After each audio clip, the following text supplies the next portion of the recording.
मुंबई मराठी पत्रकार संघ आणि लक्ष्मीदास बोरकर जनशताब्दी समारोह समिती यांच्या माध्यमातून स्वातंत्र्य सैनिक आणि पत्रकार लक्ष्मीदास बोरकर यांचा जनशताब्दी सोहळा नुकताच उत्साही वातावरणामध्ये मुंबई मराठी पत्रकार संघामध्ये संपन्न झाला।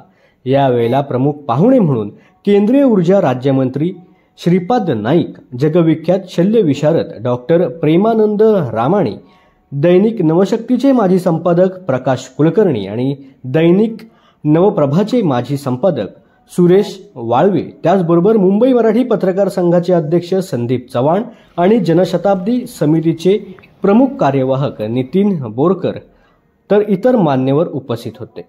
यावेळेला पाहुण्यांच्या उपस्थितीमध्ये लक्ष्मीदास बोरकर यांच्या 18 जून एक क्रांतियात्रा, दीपत्कार, ज्ञानदेव अशा पुस्तकांचे पुन्हा प्रकाशन करण्यात आले। उपस्थित सर्व मान्यवरांनी यावेळेला लक्ष्मीदास बोरकर यांच्या आठवणींना उजाळा दिला। तर गोव्याच्या स्वातंत्र्य लढ्यासाठी लक्ष्मीदास बोरकर यांचे योगदान हे महत्त्वाचे आहे असं मत देखील यावेळेला बोलत असताना श्रीपाद नाईक यांनी व्यक्त केले। नमस्कार। आज आदरणीय श्री लक्ष्मीदास बोरकर यांच्या जन्मशताब्दीचा कार्यक्रम आज इथं होत आहे। मला खूप या कार्यक्रमात उपस्थित राहण्यासाठी आनंद होत आहे। लक्ष्मीदास बोरकर यांचं अष्टपैलू व्यक्तिमत्व, पत्रकारिता हा त्यांचा जरी मूळ व्यवसाय असला परंतु गोव्याच्या स्वातंत्र्य लढ्यात ज्या पद्धतीने त्यांनी स्वातंत्र्य सैनिकाची भूमिका, जे काही काम केलं स्वातंत्र्य लढ्यात, गोव्याच्या स्वातंत्र्य लढ्यात, ते गोव्याच्या प्रत्येक नागरिकाला हे माहीत आहे। समाजाच्या सर्व स्तरातील लोकांना कशा पद्धतीनं मदत करावी, गरीब कुटुंबांना कशा पद्धतीने हातभार लावा, अशा सामाजिक क्षेत्रातही त्यांचं गोव्यात खूप नाव आहे।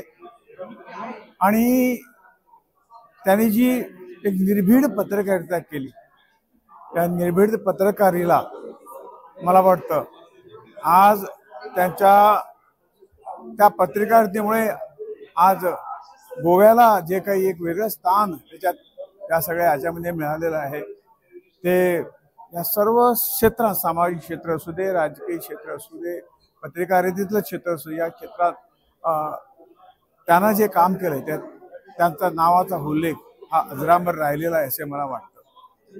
त्यांचे सुपुत्र डॉक्टर नितीन बोरकर यांनी या जन्मशताब्दीच्या वर्षाला अनेक कार्यक्रम या माध्यमातून त्यांनी केलेले आहेत। त्यामुळे येणाऱ्या पिढीला एक सुसंस्कारित, त्यागी, निस्वार्थी व्यक्तिमत्वाची ओळख चांगल्या रीतीने पटावी आणि निश्चितपणे या कार्यक्रमाच्या माध्यमातून एक समाजाला चांगल्या संस्काराची, चांगल्या गुणाची ओळख पटेल आणि त्यांचे गुण घेऊन समाजाचं परिवर्तन निश्चितपणे होऊ शकेल आणि या देशाचे एक चांगले नागरिक होण्याची मदत या सगळ्या त्यांच्या माध्यमातून होईल असं मला वाटतं। मी आजच्या या शताब्दी वर्षाच्या निमित्तानं त्यांच्या स्मृतीला अभिवादन करतो आणि मला इथं बोलायलाबद्दल आयोजकांना धन्यवाद देतो।